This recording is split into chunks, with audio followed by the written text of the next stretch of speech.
All right, good morning or good afternoon, students. I'm joining you here from Massachusetts. I'm here with my mom, and unfortunately, news from here is not very bright. My mom is not doing very well. The tumor is really taking over her brain, her body is really shutting down right now. So that's really hard to watch for me. I continue to appreciate your good thoughts coming this direction from Utah. And help me out by continuing to stay focused. I know there's a lot of fun things going on in this last week, and please do enjoy those. While we're in class, make sure that you're being productive, meaning you're working hard, and that, of course, you're being respectful to our guest teacher, which you have been so far. So appreciate that. Keep up that good work. Because you will not have your binders for this week, we're not going to be doing a starter paper for this week. However, we still will be going over the objective. Today what we'll be doing is continuing to work on your careers in art posters that you've already started.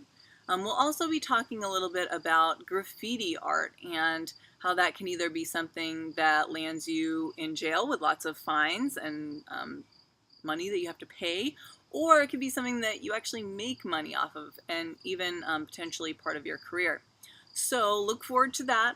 We're going to go over that. We're going to combine some of the things that we learned a little bit about graffiti art and lettering into those posters that you're working on. All right, I'll meet you back in just a minute. All right, the objective today is I can create a poster to showcase an art career. Showcase means to show off, display information about. So you're displaying information about an art career. That's the objective today.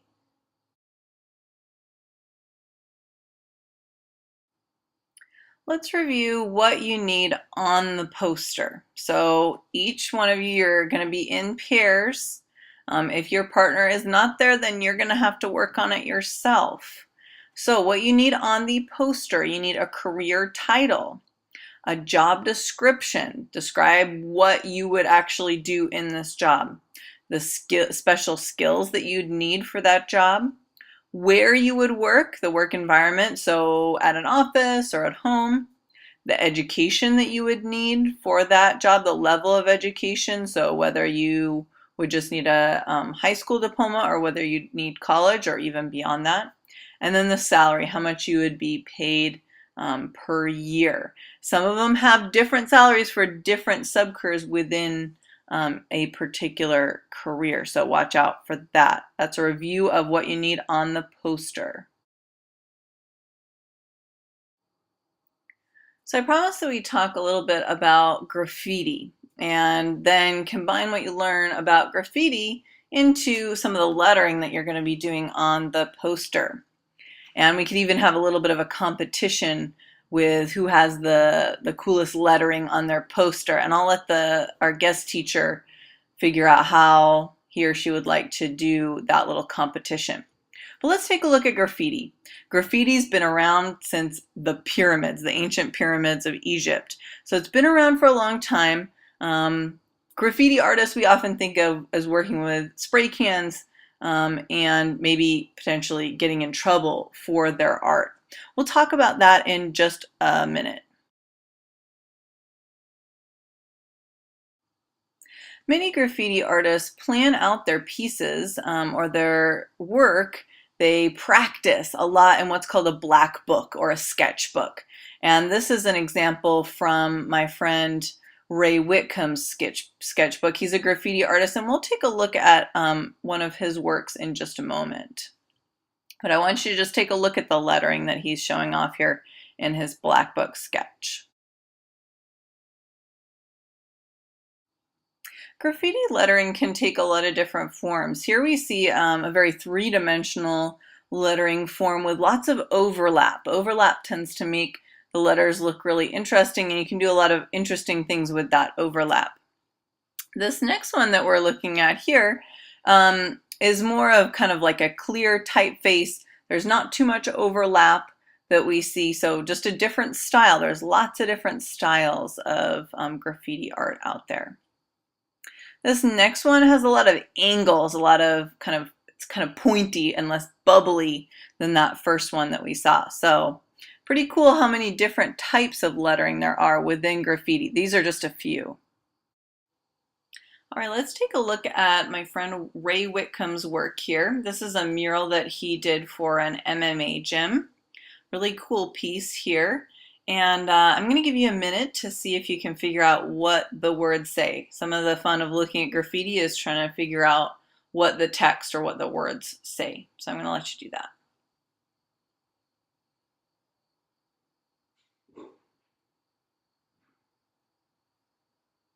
So what it says on the sides there is fight strong. So appropriate theme for an MMA gym. This just goes to show you that you can get paid for your art. You don't have to do it in some place illegally. You can actually get paid for it, practice in your black book, your sketchbook, and show people that work. And if they're interested, they might pay you to do a mural like this one. Here's something kind of neat that I'd like to show you. This artist here has wrapped plastic wrap around 2 trees to create a surface to do their graffiti art on. So this is a really cool solution. It gets the art out there. People get to enjoy it in public. People can come up to you as you're doing the art, and you really can't get in trouble for it. I mean, you have to be a little bit careful. But if there were to be some sort of problem, somebody didn't like you doing it there, then you could just cut it down really easily and it doesn't leave any marks on anything. So there's a little bit zoomed out view. You can see a little bit better with that plastic wrap wrapped around the 2 trees. Really neat solution, creative solution.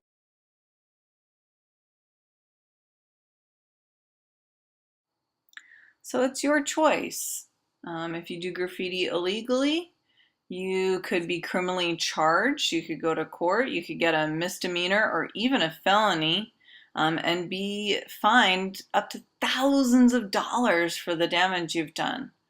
Or, like these artists that made this amazing mural in downtown Salt Lake, you could be paid thousands of dollars to make something. Commission, meaning somebody paid for you to do it.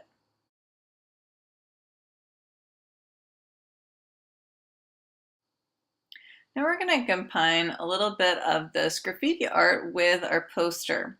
So I've got some handouts that will help you to do some 3-dimensional lettering, and you can kind of work on developing your own style of letters that might help to draw out an alphabet first and then kind of use that or adjust that to create your title. This particular worksheet is talking about creating a 3-dimensional looking letter using the same techniques we use for our perspective drawing at the beginning of the semester. So what you're going to do is take the points of the corners of the letters and connect those to the vanishing point, and that's going to help you to make the letter look 3-dimensional. Follow the steps on the worksheets, try it out, see how it goes. It's not perfect, not the end of the world, just something I want you to try out. Also, something to keep in mind as you're practicing your artwork, do this on paper. Just keep in mind that if you're using Sharpies in school, they're going to be taken away. If you say that you're using them for art class, I'm sorry, but you're not. So if you want to use Sharpies, use those at home. Please do not use them at school. Also, you're welcome to practice graffiti all you want on paper. Keep in mind though that if that's looking really similar to some spray paint vandalism tags around the school, then there might be people looking in your binder and that might be connected to you. So be smart, do graffiti on paper or where you've gotten permission to do it. Wouldn't want anybody to get in trouble and not have the heads up ahead of time. So here's your heads up. So we've got copies, and those copies are going to be reused for each class. So if you do want to take a copy home, just check in with the guest teacher to make sure that we have at least 36 of each type so we can continue reusing those for each class. Okay, this is just a reminder of what you need on your poster. So you can go ahead and pause the video, leave this up because this is what needs to be on your poster. You can use those packets to get this information and come back about 10 minutes before the end of class. So you're rejoining me about 10 minutes before the end of class, hopefully. And just another quick message about taking home your artwork. You guys worked really hard on your ceramics projects and on your paintings. So I'd really love for you to take those home.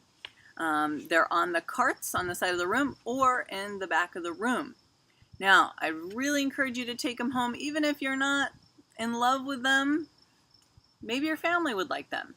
If you know that you're just going to throw it away right away and that you really don't want it, leave it with our guest teacher, and he or she will make sure that I get that. They'll leave it in a safe place, and I will keep that.